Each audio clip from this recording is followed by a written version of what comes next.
Sometimes you just stumble upon something you never expected to see.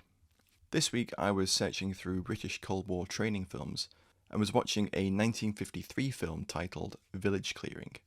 At first it seemed like pretty standard fare, albeit showing an impressive set piece of tanks attacking a village. And then, about 8 minutes in, I spotted something I hadn't expected to see. A prototype MCEM-2 firing. Hi guys, welcome to another episode of The Armourer's Bench. Today we have a video I'm really excited about. I've examined a couple of MCEM-2 prototypes over the years, but they've always been in collections which don't ordinarily fire their weapons, so I never thought I'd see one in action. Until I stumbled across the brief scene in Village Clearing. The film was produced in the early 50s by Worldwide Pictures and the Army Cinema Corporation.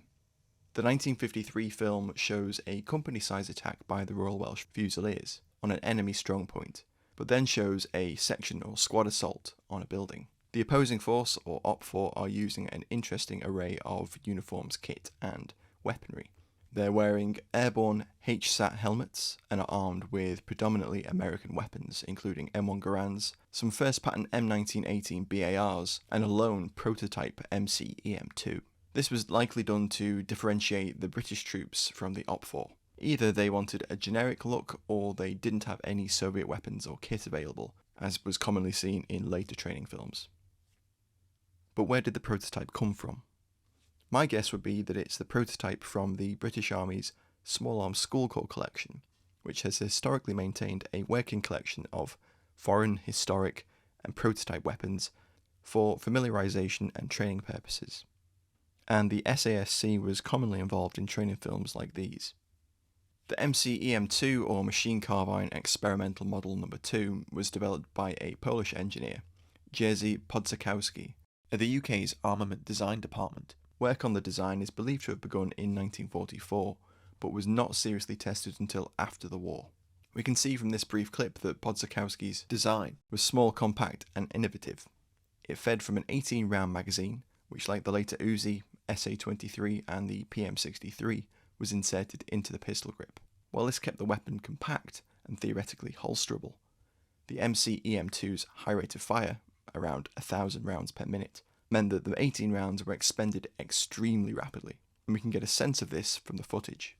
As I said, I've had the pleasure of taking a look at a couple of examples of these submachine guns, but I've never had the chance to take any photos or video, something I'll hopefully rectify next year.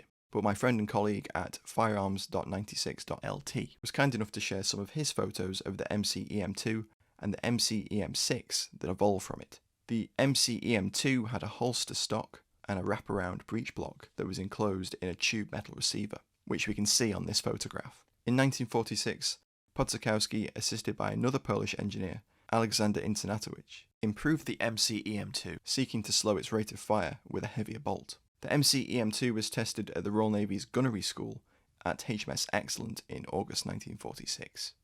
Excellent's commandant at the time, Michael Lefanu, later an admiral and First Sea Lord, noted in his report that it was a well-engineered weapon, handy to carry about and suitable for use by seamen, but did note that the high rate of fire makes the weapon uncontrollable in automatic and dangerous in the hands of semi-skilled users.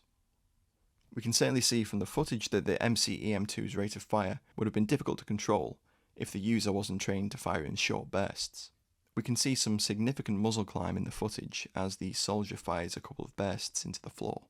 Despite improvements, both the MCEM-2 and the new MCEM-6 were eventually rejected in favour of a Harold Turpin design, but that too was eventually rejected.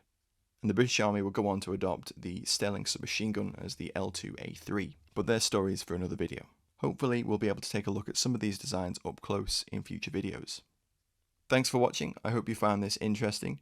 If you did, please do share the video with friends, and you can also support us via Patreon. Tab is an entirely community supported project, and supporters over on Patreon get early access to videos, as well as thank you perks including stickers, and now a copy of the Tab Advanced Combat Rifle Informative Colouring Book as well. Thanks again for watching, catch you in the next one.